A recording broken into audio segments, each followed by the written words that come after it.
Don't tell us what we're going to feel. You're in no position to dictate. Turn the lights down and just put this on. It's right behind you. Look, this is a story recent.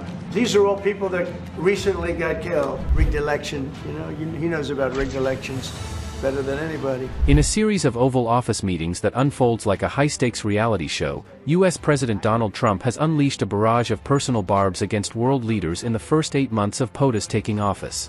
The episodes, broadcast live in parts and dissected across social media, have sparked massive deliberations at a time when global tensions over Ukraine, Gaza, and trade are at a boiling point.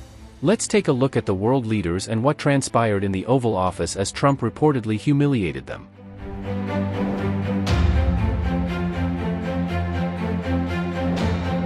In February, Ukrainian President Volodymyr Zelenskyy arrived seeking renewed U.S. commitments to Ukraine's defense amid stalled ceasefire talks with Russia. What started as a discussion on minerals deals and security guarantees quickly spiraled into a fiery exchange reminiscent of their infamous February clash. I'm talking about the kind of diplomacy that's going to end the destruction of your country. Yes, but if you are Mr. not President, strong... Mr. President, with respect, I think it's disrespectful for you to come into the Oval Office and try to litigate this in front of the American media. Right now, you guys are going around and forcing conscripts to the front lines because you have manpower problems. You should be thanking the President for trying to bring an end to this conflict. Have you ever been to Ukraine that you say what problems we have? I have been to. Come once. I've actually watched and seen the stories, and I know what happens is you bring them on a propaganda tour, Mr. President. Do you disagree that you've had problems bringing people into your military? We have problems. And do you think that it's respectful to come to the Oval Office of the United States of America and attack the administration that is trying to prevent the destruction of your country? A lot of questions. Let's start from the beginning. Sure. First of all, during the war, everybody has problems, even you, but you have nice ocean and don't feel now, but you will feel it in the future. God bless. You don't know that. God bless. You don't God know bless. That. You will not have a war. Don't tell us what we're going to feel. We're trying to solve a problem. Don't tell us what we're going to feel. I'm not telling you. Because I'm you're in no answering position on to this question. dictate that. That's Remember exactly this. I'm not You're in dictating. no position to dictate what we're going to feel. We're going to feel very good. You will feel influence. We're going to feel very good and very strong. You will feel influence. You're right now not in a very good position. You've allowed yourself to be in a very bad position, and he happens to be right about it. From the very beginning of the war, You're not in a good position. You don't have the cards right now. With us, you start having cards. Playing cards. But right now, you don't. Yeah, you're playing cards. Mr. President. You're playing cards. Serious. You're gambling with the lives of millions of people. You're gambling with World War III. You're gambling with World War III. And what you're doing is very disrespectful to the country, this country. It's back to you. Far more than a lot of people said they should have. Have you said thank you once? A lot of times. No, in this even entire today, meeting, you said thank you. Even today. You went to Pennsylvania and campaigned for the opposition in October. Offer some words of appreciation for the United States of America and the president who's trying to save your country.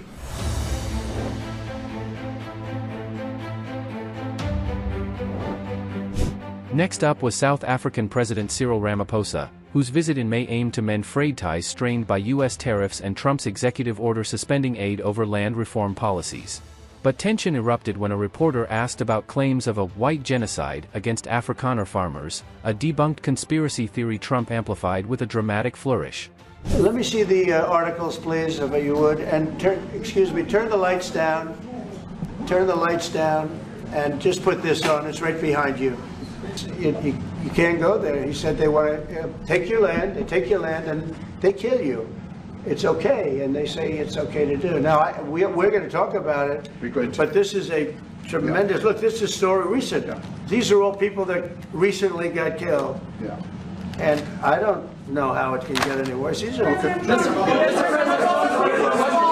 and you know, the men that you saw, the people that you saw in that movie, those are officials. Those are people that were in office. They had one march, they had a dance in your parliament, whatever you may call it, legislature. Well, let me clarify that. Yeah, let me clarify that, because what you saw, the speeches that were being made, one, that is not government policy. We have a multi-party democracy in South Africa that allows people to express themselves, political parties to adhere to various policies. And in many cases, or in some cases, those policies do not go along with government policy. Our government policy is completely against what he was saying, even in the parliament. And they're a small minority party, which is allowed to exist in terms of our constitution. But you do allow them to take land. No. You do allow them to take land. Nobody can take land. And then when they take the land, they kill the white farmer. And when they kill the white farmer, nothing happens to them. No, there is Nothing happens to There them. is criminality in our country. People who do get killed, unfortunately through criminal activity, are not only white people. Majority of them are black people. And we have now been utilized. The farmers are not black. I don't now say that's good or bad, but the farmers are not black. And the people that are being killed in large numbers, and you saw all those grave sites, and those are people that loved ones going, I guess on a Sunday morning, they told me, to pay respect to their loved ones that were killed.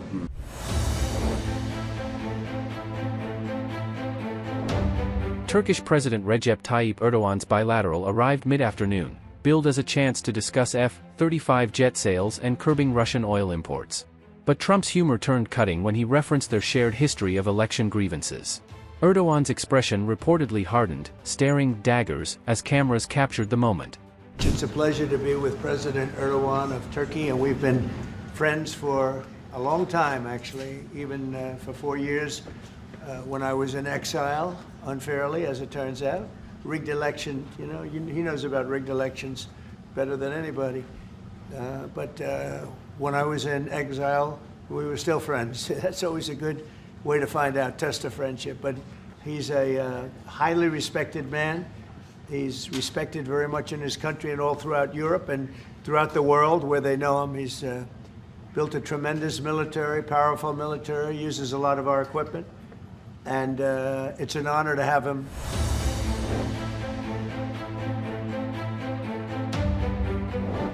The day's capstone was the most subtle yet pointed snub. Pakistani Prime Minister Shehbaz Sharif and his army chief Asim Munir waited nearly 60 minutes. Trump, fresh from lunch with Erdogan, finally greeted them briefly, praising Sharif and Munir as great leaders before a closed-door session that lasted under 30 minutes.